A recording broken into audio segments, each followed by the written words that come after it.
来看去年发生伫新北市土城的枪杀案，一个姓刘的少年人可能是帮派使人哦，向饭店开51枪。检方认定讲，这个枪手误导检警办案，佮靠说家己未成年。检方已经向少年法庭提起公诉，嘛建请判重刑。一个挂水暗姓林的查甫人，就是涉嫌秘密咧幕后指挥土城枪击案的嫌犯。伊被遣返返来台湾了，已经被起诉。昨嘛，检方侦结起诉涉及开枪的姓刘的枪手，也请走到大路顶向饭店连开51枪。去年3月，这件案件开枪的姓刘的少年被查出是涉嫌受到帮派指使犯案。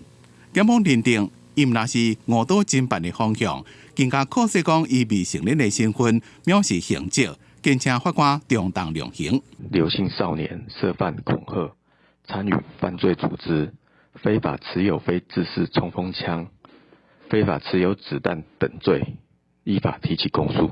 涉案的少年犯几多项罪嫌，因为伊也未成年，将会由少年法庭来审理。学者讲，依照现行的少司法规定，对未成年是采取保护的立场。就算是检方就重刑，法院也无一定会重判。到时候会不会一而再再而三有这样子的一个类似案件，都拿这样子的一个少年司法的制度当做保护伞，当做是这个犯罪集团来利用他们来做这样的一个棋子的一个非常非常重要的一个这个依据。学者讲，未成年人犯刑案大部分拢是无重判，就惊讲这寡少年人观念会偏差，可惜有少司法保护，做唔到代志也无要紧。更有可能和不法集团利用来犯罪。记者综合报道。